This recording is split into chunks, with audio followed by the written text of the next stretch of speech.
Welcome back, everybody, to OffBeat Sports Podcast. Today, I'm joined by Rob and Justin from the Celtics Talk Weekly.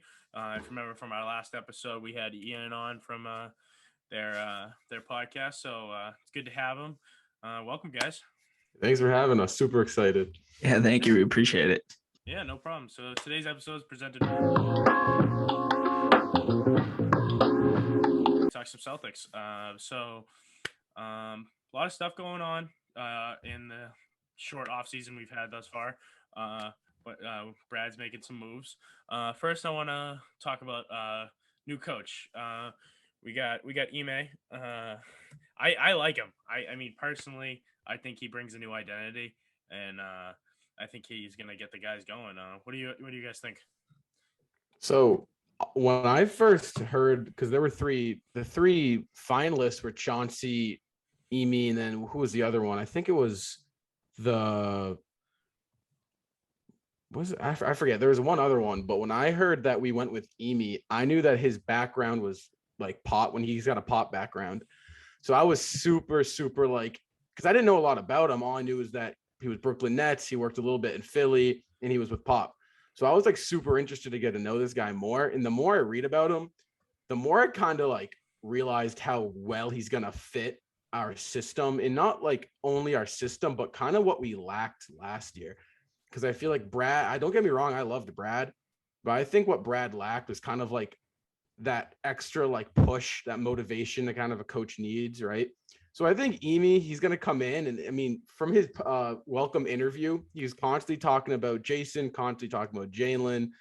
I think Ian will agree with me on this. Like, we kind of needed that in a sense where we got to focus on these two kids and we got to motivate this team a little bit more.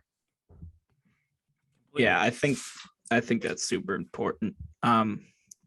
Just to have a voice in the locker room, obviously is huge. Like Rob, you said it perfectly. I mean, he was talking about how hard he wanted to push these guys.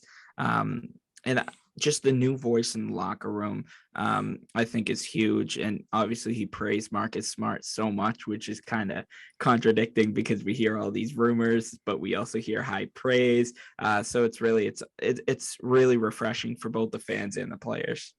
Yeah, I mean, I'll tell you why I'm excited. So this guy, well, first of all, I like how he called out Brad in his press conference. I like that he's already starting out strong, which means he has a strong voice, and he'll have a strong voice in the organization as a whole, which excites me because I think he knows what he's doing. So I have 5 points, but about why he's a disciple of Pop. He's one of those guys, which I always think is a positive. Some people disagree, but I think that's a positive. The Jays, Tatum and Brown and Smart all approved him. They all love him from when he coached them in Team USA. He just coached in Brooklyn, where he worked with three of the best stars in the league. And I think he knows how to kind of blend teams like that from learning from that. I think and from what I've heard, he's a great leader. And he kind of gives us a leadership core and a leadership identity that we didn't have before, because as much as I like Brad, I don't think he had a strong voice in general. And I think that's why players just started doing their own thing and stopped listening to him because like he didn't have that strong voice. And then my fifth point, which I'm reading this off our post from a while ago, but our fifth point was Jay Williams is a moron. But he tweeted out the whole thing about like first black coach in Celtics history, and then tried to say he got hacked. Like, bro, like that was a really, really bad look. If somebody's hacking your account, that's not what they're putting out there. But I mean, overall, I think it was great, and I think it was a good second move from Brad. Good signing, and I'm excited. Yeah, I mean, the whole thing where I'm happy Brad hit on with the new coaching, obviously wasn't his first move, it was his second move, but it was his first move as like touching in on the coaching staff. And I'm super, super happy he got someone the Jays wanted, right? I think that was really the most important part of this whole puzzle. I think this one move kind of tells us a lot about where we're going to go in the future. Because, there were rumors coming out that Dame wanted Jason Kidd. how, other players around the league have different feelings about these new coaches being hired. So it was nice to see that Brad kind of took a step back, talked to the two young guys, talked to Smart, obviously, kind of the core of their team, and kind of what I'm guessing worked with them and kind of said, who can we get that benefits the Boston Celtics, right? Because Danny Ainge, the past 5 years, right, other than those two draft picks he made with Brown and Tatum, obviously commend him for those, but he hasn't really been making moves, or he really never made moves that was in the best interest of the Boston Celtics. He was making moves that just he thought would work. And I think this Emi Udoka, sorry, I'm gonna get it wrong while he's forever, but I think we're a lot of people are gonna have trouble. It's a lot harder than Brad Stevens, that's for sure. I think Tommy Heinsohn himself would have had a.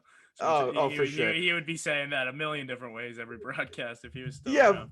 But I think he hit on a core foundation what the Boston Celtics lacked, and I think that's something Danny Ainge didn't do a lot. So I think it was great.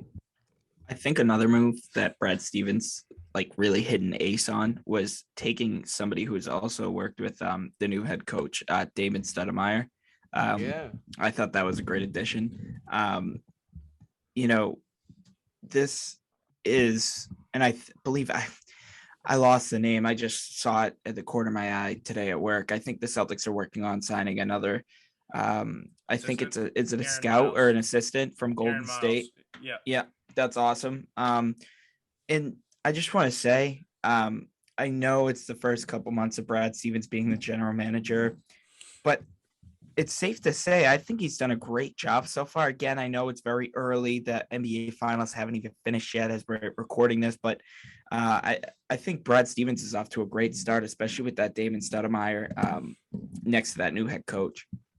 I also love the fact that these are former NBA players. I think something big that you're seeing in this day and age in the NBA is that I think these athletes, these NBA players, are looking for guys to run the team, to be guys who've previously proven that, we can play, right? So I think guys that have been there before, because, and you see that because, as much as Brad did pretty well for a while, but they didn't respect him as much. Exactly. And I think because he didn't know exactly what was going on. As much as you can know the game, you don't really know what's going on if if you haven't been on that court before. So, I think that experience for being there before may help credibility in the locker room.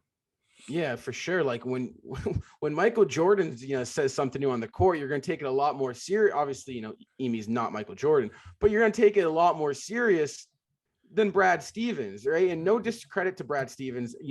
What was here? He was here 8 years, never missed the playoffs. We went to 3 Eastern Conference Finals. So, he really took this team almost to the top, right? He got right there a couple times. But, I think what you're going to see with Udoka is I think you're going to see these players kind of buckle down and start really playing a brand of basketball that we lacked last year. Because the more, I don't know what you guys think about this, but the more I think about it is post trade deadline, right? Because I think prior to Fournier, we lacked some bench efficiency. But I think post trade deadline, we had the roster and talent to make a good playoff run. I think we were not a 7 seed roster wise. I think we could have been a top 4 talented roster team in the East. Injuries kill a team. And I think, honestly, I think as much as people say it was a disappointing season, it was. I think we underperformed, but I think a lot of factors went into injuries, or a lot of the factors really come down to injuries, COVID, and I think, and energy. I would say energy was really low, and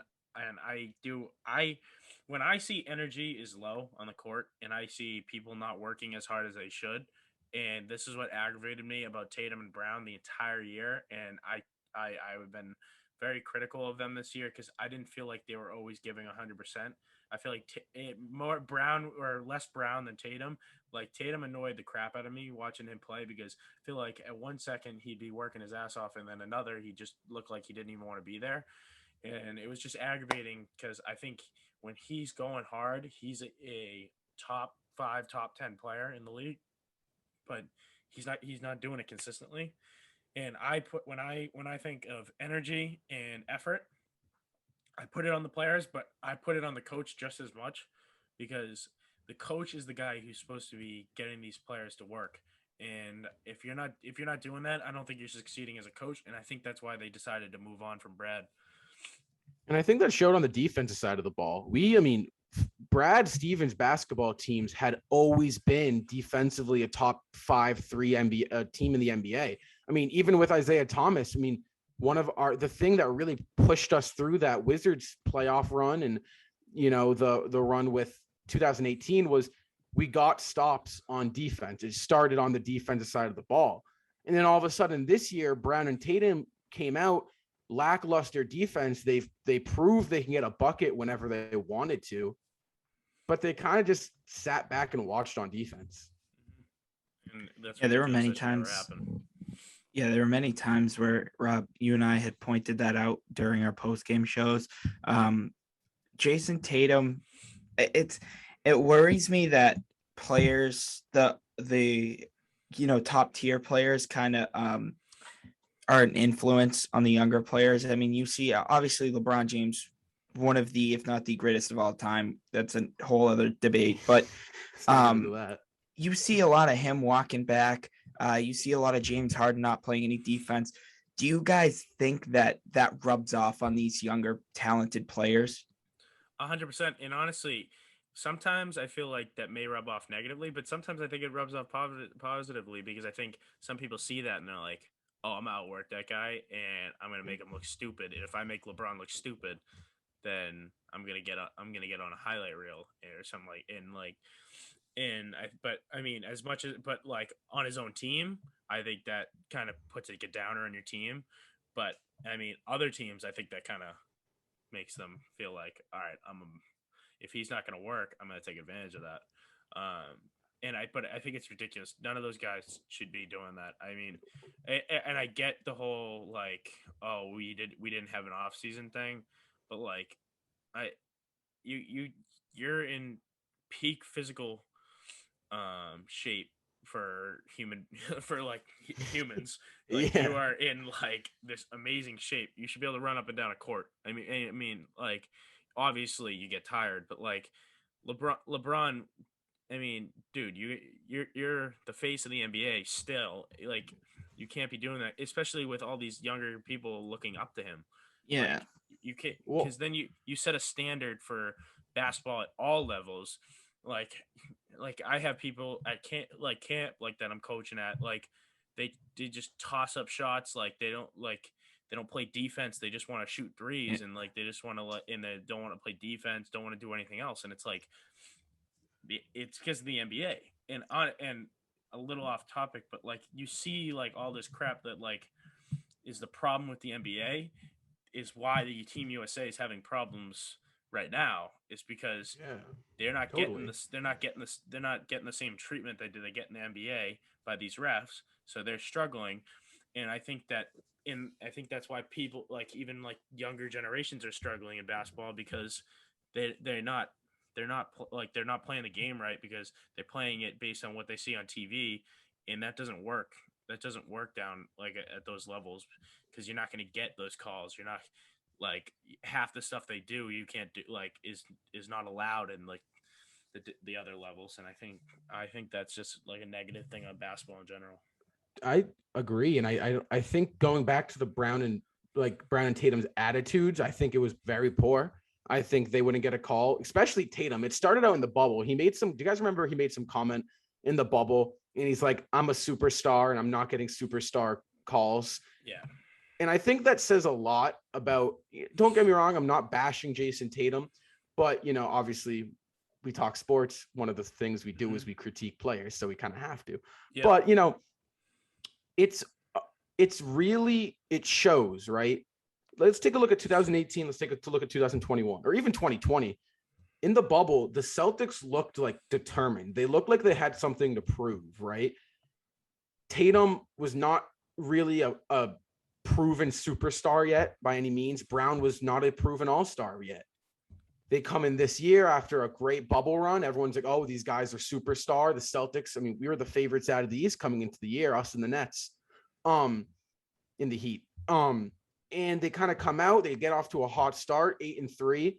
And then all of a sudden you kind of see these two guys like attitudes just kind of like dumbed down. And like these two guys who, since their rookie seasons, right, they went on playoff runs, both made the Eastern Conference Finals as rookies.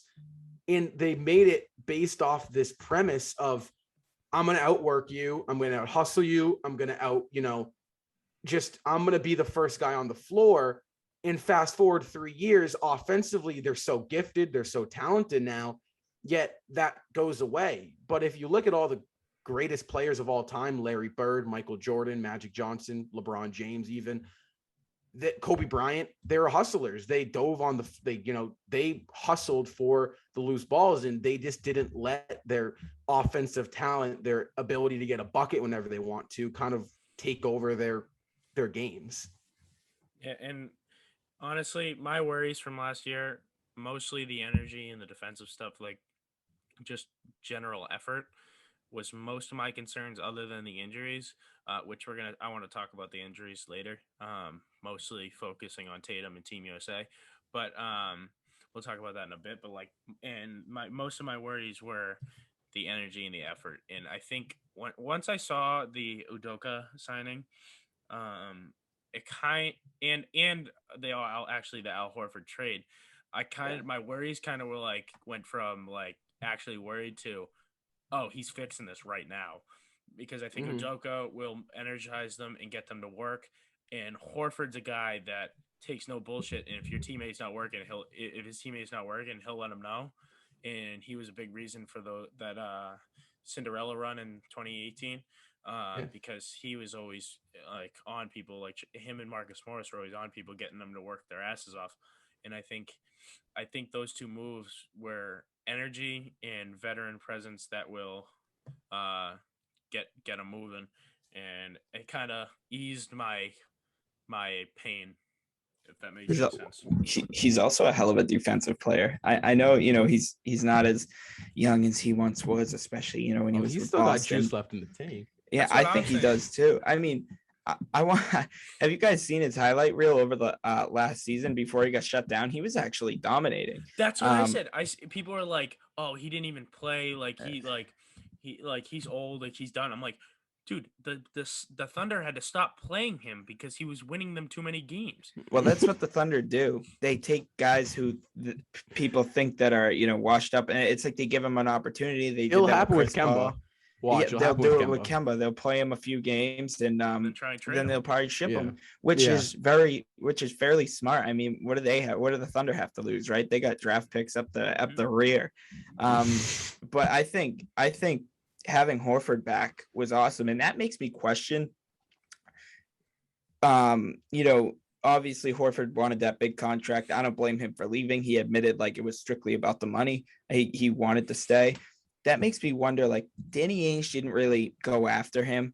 Do you think Brad Stevens wanted Danny Ainge to go after him, and he didn't? And now he's like, okay, well, now that I got the throne, I'm going back after him. I think I do. I think personally, I think Al has always been a good guy for Brad. I think Al was just as much in that leadership role as Brad was through those years. I think Al really helped Brad as he was developing into a coach, and I think Al is going to be a great presence this year.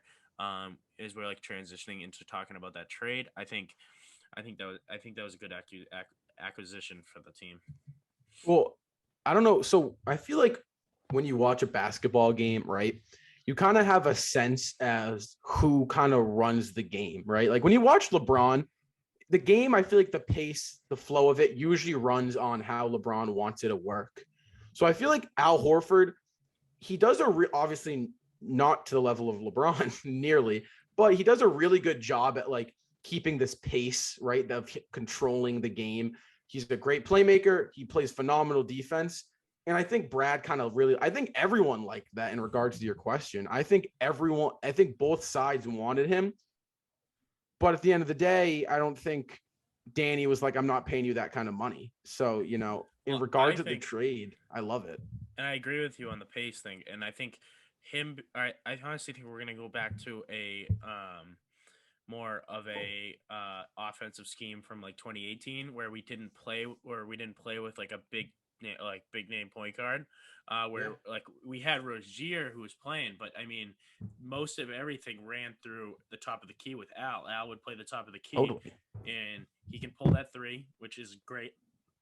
I'm happy because I think we need some shooting from there out of our big man, but we'll have him at the top of the key, kind of running things, and we'll run our wings off of him, and he can get the ball to our wings, and I think we run off at him, and that offense worked really really well, and that's what I would complain and I think that's what I would complain about when we lost him. I think that we lost sight of that, and then Hayward kind of went into that top of the key role. Yeah, and Hayward did a good job with it. That's why as much as people hated Hayward, he was averaging 17 points per game as a fourth option. That's pretty damn good to me.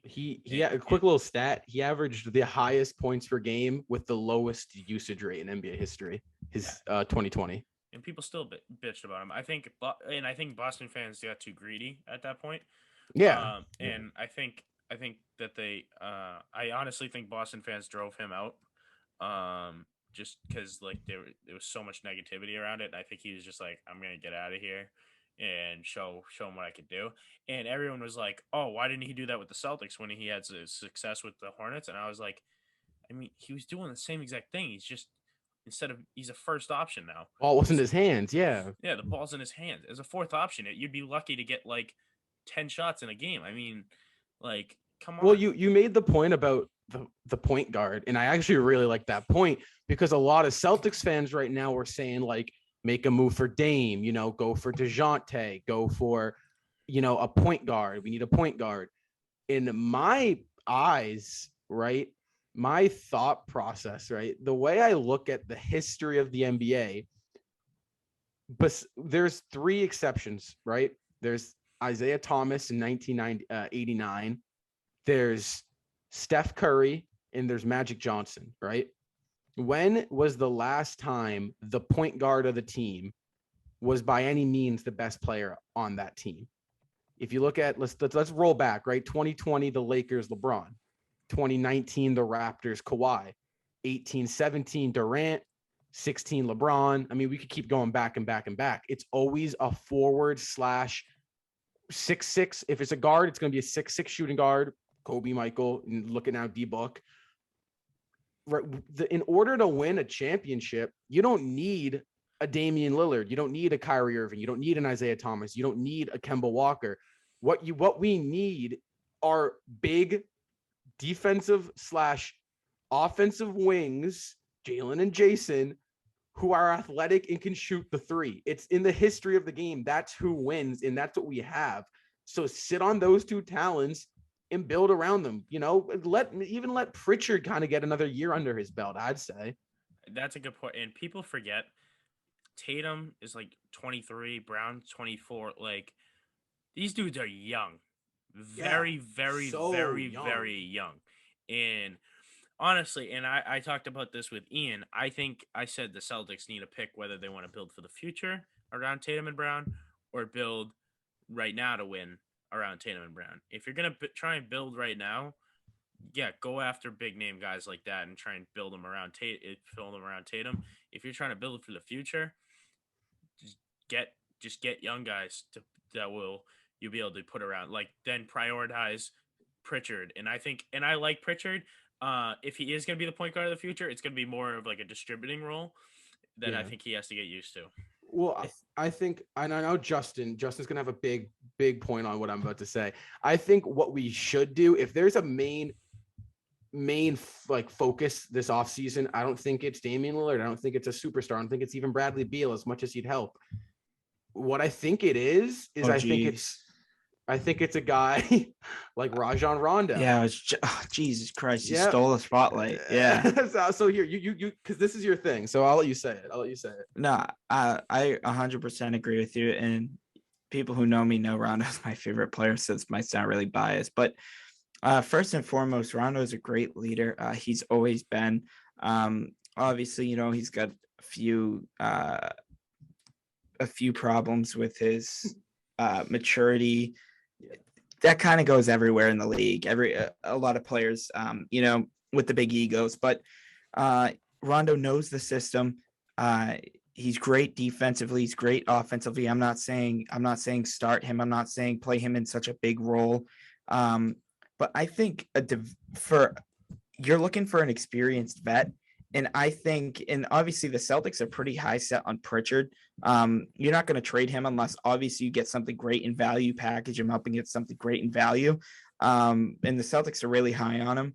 I think having Rondo around, the presence of Pritchard would be fantastic. I thought it was awesome to see Rondo out there in Atlanta this year in the beginning of the season. I thought, oh my gosh, Trae Young and Rondo, they're good friends. Trae Young's actually a huge Rondo fan, so I thought that was cool. But I think Rajon Rondo could really help this team.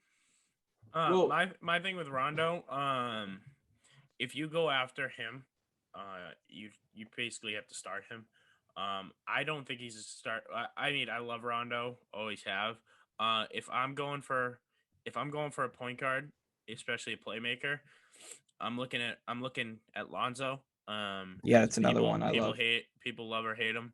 And I had this argument for like 20 minutes with some dude in some comment section saying, I'll read you the conversation. So funny. Dude was like, he shoots sideways, and I'm like, he hasn't shot sideways in 4 years. Like he changed his shot form. I'm like, you're literally like a fair weather fan. You very clearly don't watch basketball if you think he still shoots sideways. I'm like, and we don't need him to shoot. I'd prefer if he didn't shoot. I'd prefer if he got the ball in the Tatum's hands. Is, do we have the money to give Lonzo? Yeah, because he's looking for 120. And it'd have to be a sign and trade. Yeah, his contract doesn't really line up where we can really sign him. It'd have to be like a huge thing. Yeah, no, and it would be a sign and trade situation where we'd probably have to give up. I don't know, and I think that's why we go to the other half of the Al Horford trade. I think that's why they acquired Moses Brown. I don't think they're looking to use Moses Brown because he's a very similar player to Rob Williams. So I think they're using more him as a trade piece to acquire somebody they want. As much as I like Moses Brown, if he does end up staying, great. But I think he's more of a trade piece. I think Brown could be a trade piece. I think Thompson's a trade piece right now. I hate to say it, Justin. I think no, dude. I think Nesmith. I think Nesmith is in Langford are both. Yeah. I would say more Langford than Nesmith, but they both worked their trade value up hugely in the playoffs. I will give them that. And I think they're talking more. I think we're talking more Langford as a trade piece than Nesmith, because I think if they're gonna keep one of them, it would be Nesmith, because he would because he has the defense that Langford has, but also can shoot the three ball. And Nesmith is just a dog, man. He hustles. He works harder than everyone. Brad said that 100 times during the season. Yeah, dude. He works harder than everyone, and that's why one guy this season that I could applaud was Aaron Nesmith, just for his hustle, man. No one would hustle, and Nesmith would be down by 30 if you're diving on loose balls. I mean, he was a big reason as to why, if you guys remember that San Antonio comeback, he was a huge reason as to why we came back. But like, dude, I don't think I can bear to see another missed wide open corner three by Langford. By Aaron Nesmith. by Langford or Nesmith? By both. No, for sure. Yeah, I mean, I honestly think there was a lot of pressure on him too. I mean, as a guy that young, getting thrown into no summer league either. You got to remember that. Yeah, and I think this summer league would be actually interesting because we both get a look at that Madar guy that we could get either this year or next year. He has a weird contract situation I was reading about. They're like not letting him out, right? Yeah, they won't let him out. But I think we get him for summer league, but we either get him this year or the next. And if you're we're trying to send him compensation. If you're a Rondo fan, I've been seeing a lot of comparisons to Rondo on him. Yeah, that's why I don't think we're gonna make a run for a point guard. I think we're gonna stick. I think either. I think we're gonna stick with Pritchard. I think keep Smart. I think next year Smart will be running the one. I think they have Smart as the veteran point guard, and then he works with Pritchard to fill that role. Pritchard, Madar. I don't want Smart there though. I want Smart off the bench. I really do. I do too, but I think honestly, he may be a good playmaker. I think he's actually a pretty good playmaker in general, and I mean, his shot selection camp is pretty questionable. But I think Udoka is going to put him in his place to keep him as more of a playmaker and defensive player. Well, that was one thing. Basically, just run the offense through the offensive guys. People were saying Brad was all like favoriting Smart, and I think that's really why I think that's why you saw some of the Marcus Smart shot selection. Yeah, that's a good point. I didn't think of that. Well, and I didn't think of that. My thing with Smart, I love Smart. Smart's my favorite player in the league, so this is super biased. But I mean, I think he's a good shooter, but when he's settled. But when he's not settled and he's just thinking he's Michael Jordan out there, we have some problems. Yeah. But I think Udoka is going to put him in his place, which I'm glad, and I think Udoka wants to keep him because that's an energy guy that Udoka can use. And I think he fits Udoka's system perfectly. So I don't see them getting rid of Smart anytime soon. I just find it so hard to believe us winning a championship without Marcus Smart. I really do. I mean, one sec, not to cut you off, but could you see the Raptors winning a championship without DeMar before they shipped him off?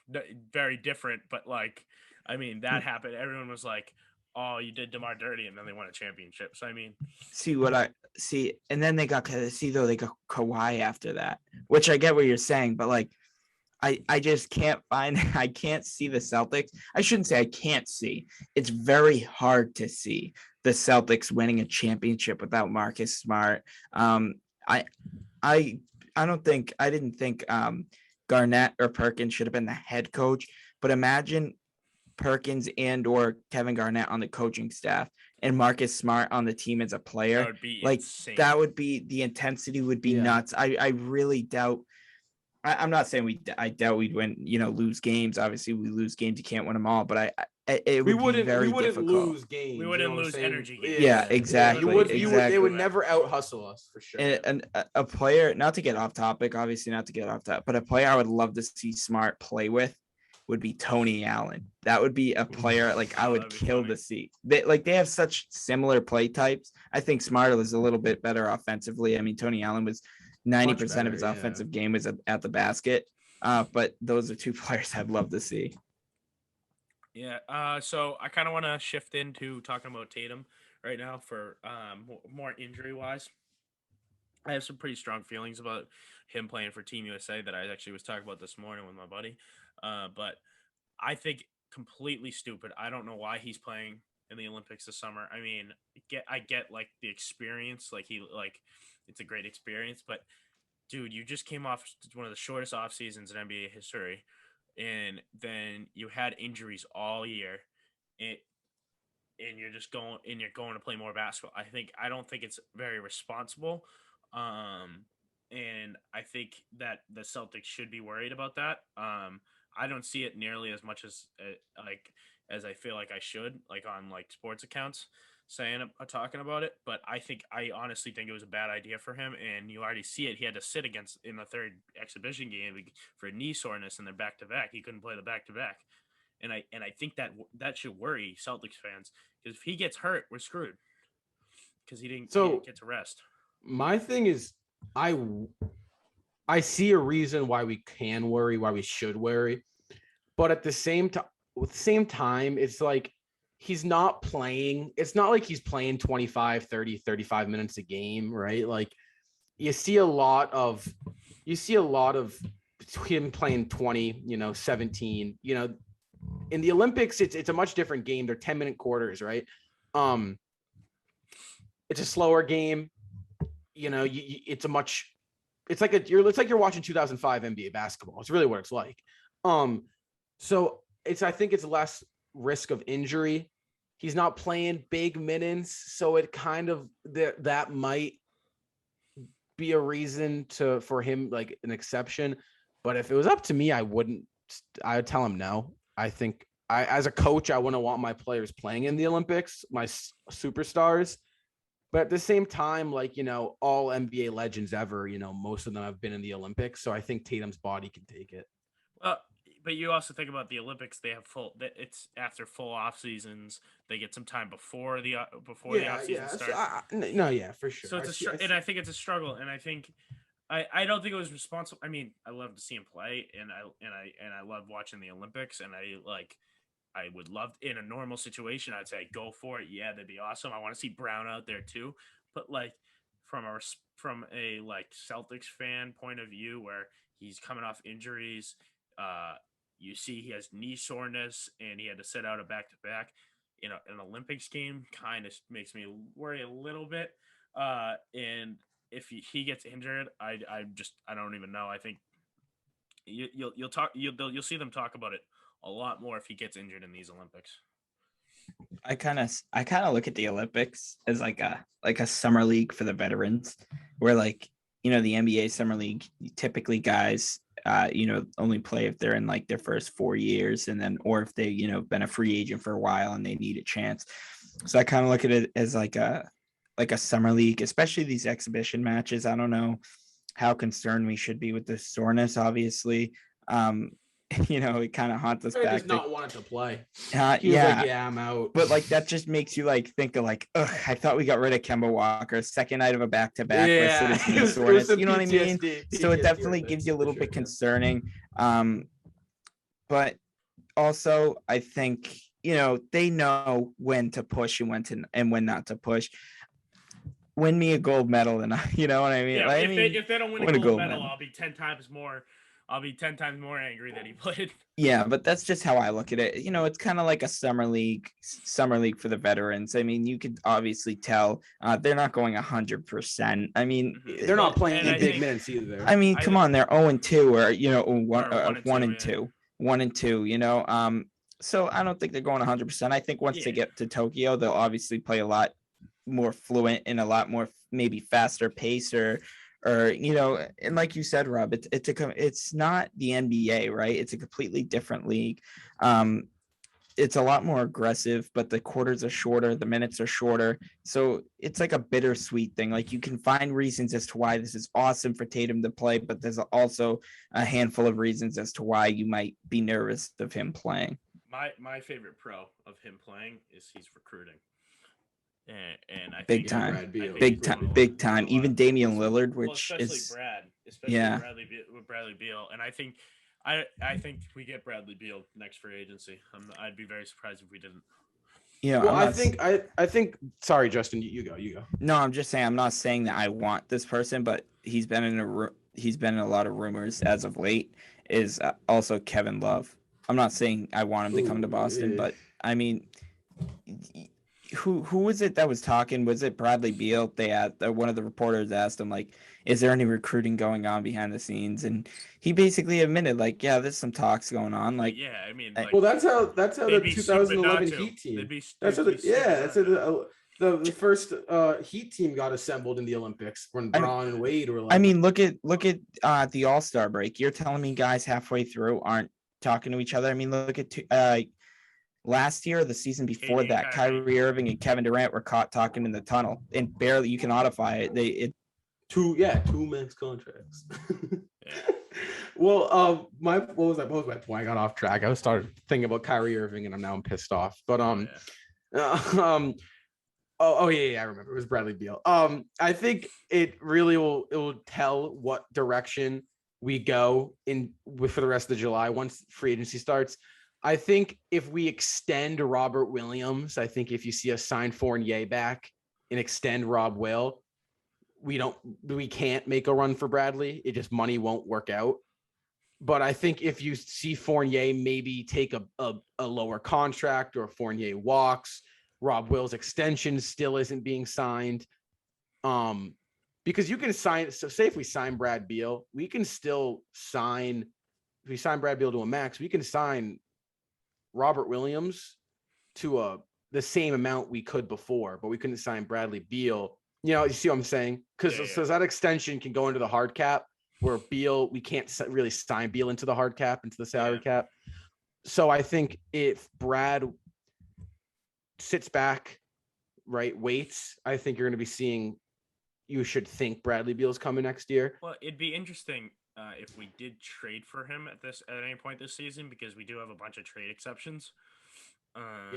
We now have the Kemba one. I think we still have some left on the Hayward, and We'll see how Wait, do we have a Kemba trade exception? Yeah, we do. I don't know the exact numbers on it, but we do get one. That deal cleared, I think, $9 or $10 million in Yeah. cap Nine, space. yeah, it was 9. Yeah, or that's 10, yeah. awesome. That was Well, and that's huge. next year will be 30. Well, Next year will be 30 next for year us. it's a crap ton.